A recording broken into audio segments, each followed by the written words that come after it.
नमस्कारं सर्वेषां छात्राणां स्वागतम् अस्ति। अद्य वयं स्नातकद्वितीयवर्षस्य कक्षायां प्रथमप्रश्नपत्रे अभिज्ञानशाकुन्तलं नामधेयं नाटकं पठिष्यामः।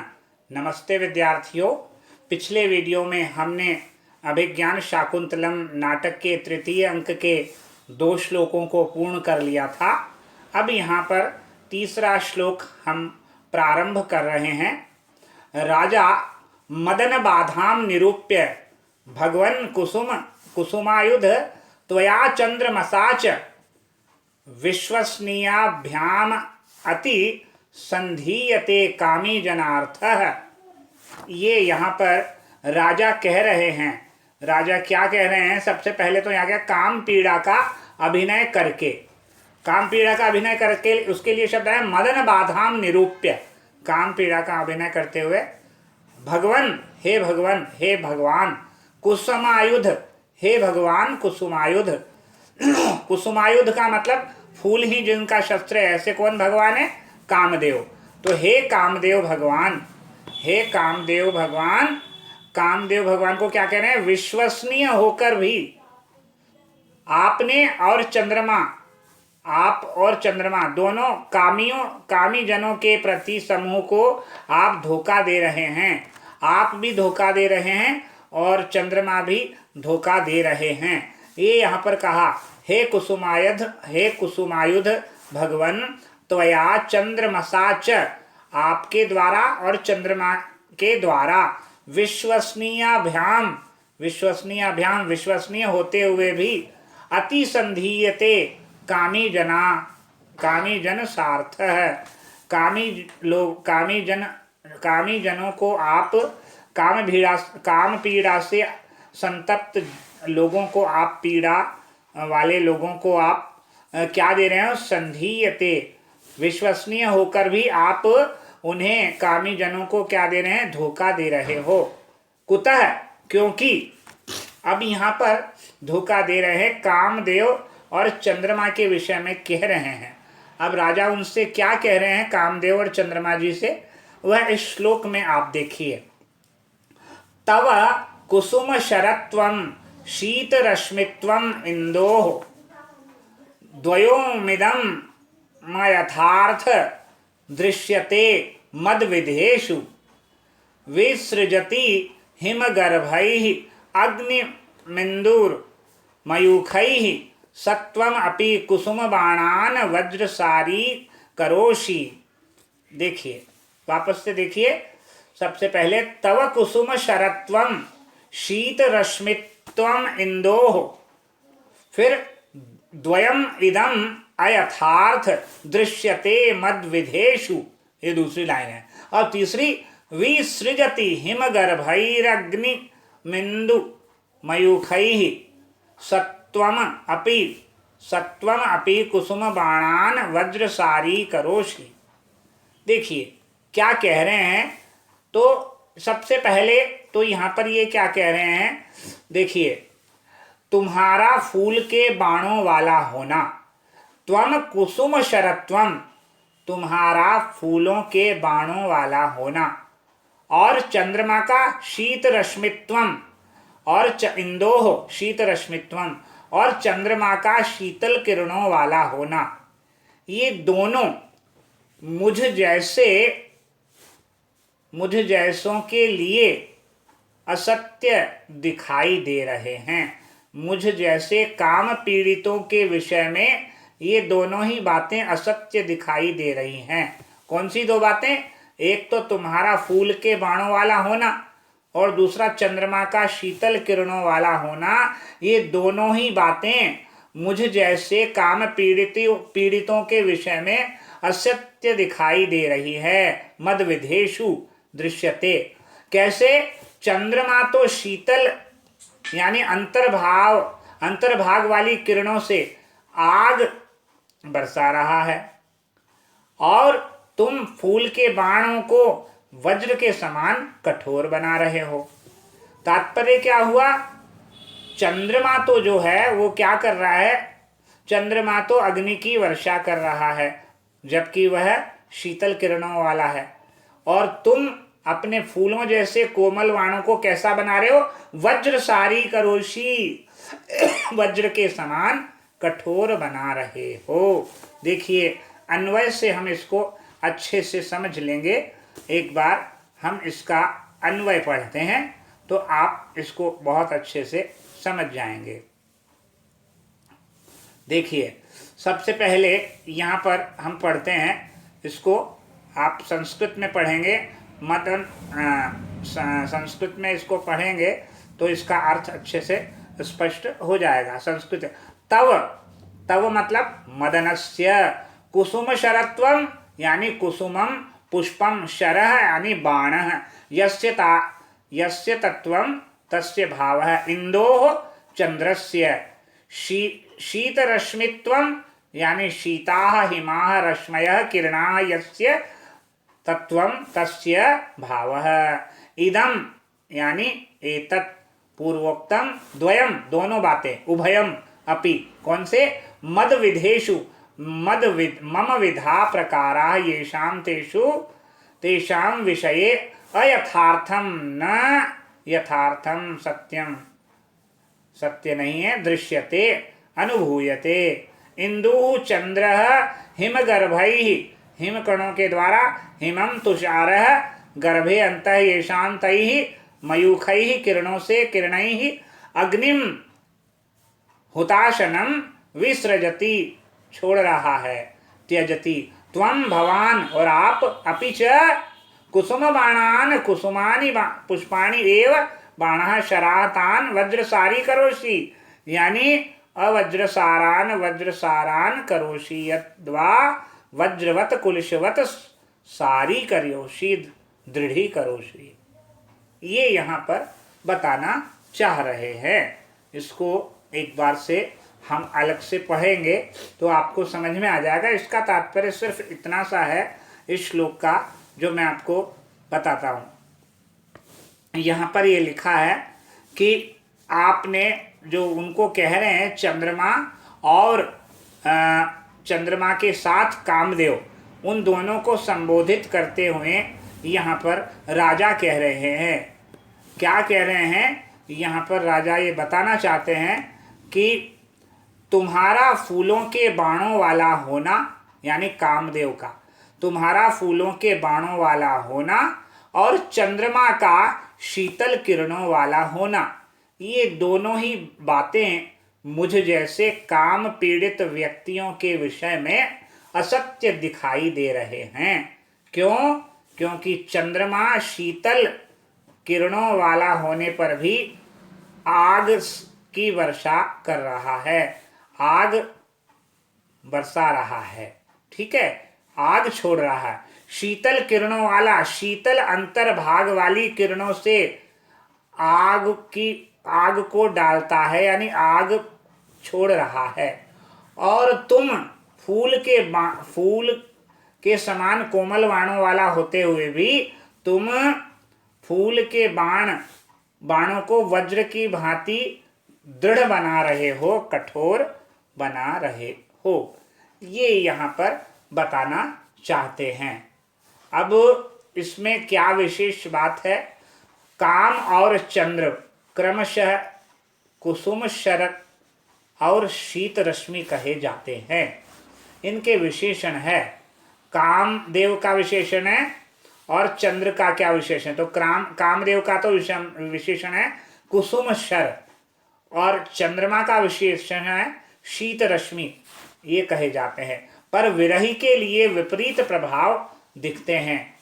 श्लोक यहाँ पर ये श्लोक में बताना चाहते हैं। चंद्रमा का वर्णन और कुसुमायुध अर्थात कामदेव का वर्णन, विरह दशा की उक्ति होने के कारण यहाँ पर उचित ही प्रतीत हो रहा है। प्रस्तुत श्लोक में जो है मालिनी छंद का प्रयोग किया गया है। मालिनी छंद के प्रत्येक चरण में 15 वर्ण होते हैं, जो क्रमशः नगण नगण मगण यगण यगण के क्रम से 15 वर्ण होते हैं। मालिनी छंद के प्रत्येक चरण में 15 वर्ण होते हैं जो क्रमशः नगण नगण मगण यगण यगण के क्रम से होते हैं। और यति कहाँ पर होती है? 8 और 7 वर्णों पर यति होती है। पहली यति 8 पर, दूसरी यति पाद चरण के अंत में, पाद के अंत में, यानी पहले 8 पर यति, दूसरी 7 पर यति, हो गए 15। ये इसका न न म य युतेयम मालिनी भोगी लोकैः, न न म य युतेयम मालिनी भोगी लोकैः, ये इसका लक्षण है। और अलंकार अप्रस्तुत प्रशंसा, काव्यलिंग, रूपक, उपमा, विरोध, परिणाम और अनुप्रास अलंकार है। कौन कौन से? प्रस्तुत प्रशंसा, काव्यलिंग, रूपक, उपमा, विरोध, परिणाम, शेकानुप्रास और वृत्त्यनुप्रास, ये अलंकार हैं। परिक्रम में क्व न खलु संस्थिते कर्मणि सदस्यैर अनुज्ञातः श्रमक्लान्तः मात्मानं विनोदयामि निश्वस्य किं न खलु मे प्रिया दर्शनादते ऋते शरणमन्यत्र यथ यावद एनाम अन्विष्यामि सूर्यम अवलोक्य इमाम मुग्रताम वेलाम प्रायेण लतावलयस्तु मालिनी तीरेषु सखीजना शकुन्तला गमयति तत्रैव तावद् गच्छामि परिक्रम्य संदर्श्य रूपयित्वा आहु प्राणसुभगो अयम उद्देश्यः। ये यहाँ पर गद्य है छोटा सा। परिक्रम्य घूमकर, क्व न खलु संस्थिते कर्मणि सदस्यैरनुज्ञातः श्रमक्लान्तमात्मानं विनोदयामि। इसका मतलब ये है कि घूमकर कार्य समाप्त हो जाने पर जो है सदस्यों यानी यज्ञ सभा के सदस्यों ऋषियों की अनुमति पाकर परिश्रम से थके हुए, क्लांत थके हुए शरीर का क्लेश कहाँ विनोदयामी किस प्रकार मैं दूर करूं। निश्वास छोड़कर वो कहते हैं प्रिया के दर्शन के बिना मेरे लिए दूसरी कोई शरण कहाँ पर प्राप्त होगी, तो मैं थोड़ा इसे ढूंढता हूँ। अन्विष्यामी शकुंतला को ढूंढता हूँ। सूर्यम अवलोक्य सूर्य को देखकर, प्रायः इस समय उग्र, प्रायण प्रचंड धूप की यह वेला, प्रचंड धूप के इस समय को वह शकुंतला लता मंडप वाले मालिनी नदी के तट पर सखियों के साथ शकुंतला उसी जगह पर अपना समय बिताती है। तो मैं वहीं जाता हूँ और घूमकर स्पर्श का अभिनय करता है वहाँ के स्थान का।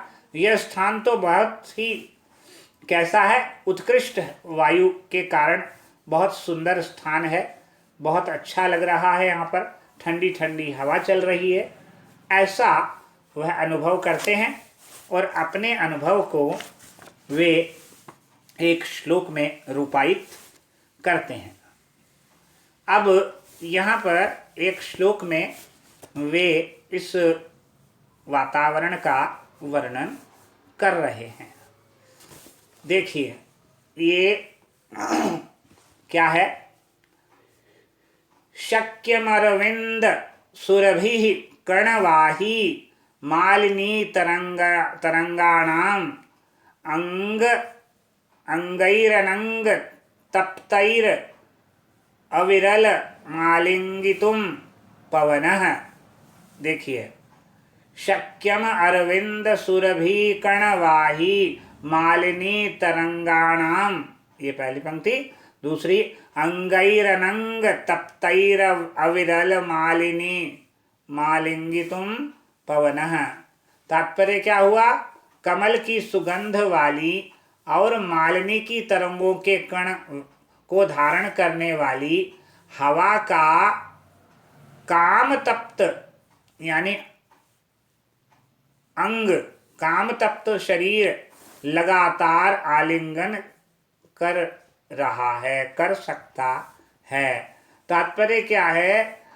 अनंग तप्तैहि का मतलब है अनंगेन कामेन तप्तैहि पीड़ितैहि, यानी काम से पीड़ित अंगैहि अवनैहि अरविंद सुरभि अरविंदस्य कमलस्य सुरभि गंधः इव सुरभि गंधः यस्य तादृशः मालिनी तरंगाणां मालिन्याः नद्याः तरंगाणां लहराणां कणवाही कणान् शीतकरान् वहति इति पवनः वातः अविरलं सततम् आलिंगितुम् उपगुहितुं शक्य है।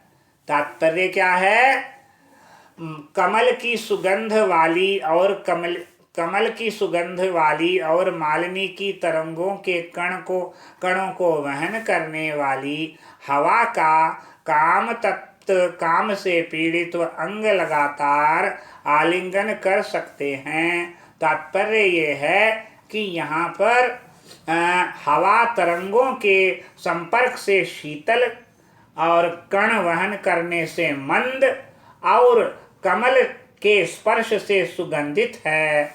अविरल का अर्थ लगातार है और यहाँ पर अनंग तप्त को कर्ता और अंग को करण भी माना जा सकता है।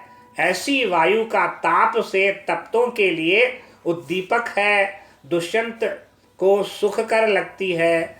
ऐसा लगता है मन ही मन यह सोचकर कि शकुंतला का शरीर स्पर्श करके यह वायु आई है, वे सुख का अनुभव करते हैं। इसलिए शक्यम कर्मवाच्य में पवन का विशेषण होने से इसका प्रयोग किया गया है। प्रस्तुत श्लोक जो है वह छंद बताया है, आर्य छंद इसका प्रयोग हुआ है। आर्य छंद है और समासोक्ति अलंकार है और अनुप्रास अलंकार भी है। छंद तो है आर्या, यस्याह पादे प्रथमे 12 मात्रास तथा तृतीयेपि 18 द्वितीये चतुर्थके 15 सा आर्या। ये है यह जिसके प्रथम एवं तृतीय चरण में 12 मात्राएं होती है, दूसरे चरण में 18 मात्राएं होती है तथा चतुर्थ चरण में 15 मात्राएं होती है, वह आर्या छंद कहलाता है। और ये जो है मात्रिक छंद है क्योंकि इसमें मात्राओं की गणना की जाती है। और यहाँ पर अलंकार की बात करते हैं तो समासोक्ति अलंकार है और श्रुति अनुप्रास, वृत्ति अनुप्रास, शेकानुप्रास इत्यादि अनुप्रास के प्रकार भी हैं। तो अनुप्रास और समासोक्ति अलंकार है। आज का वीडियो हम यहीं समाप्त करते हैं। अगले वीडियो में हम अगला श्लोक प्रारंभ करेंगे। तब तक के लिए यहीं विराम देते हैं। नमस्कार, धन्यवाद।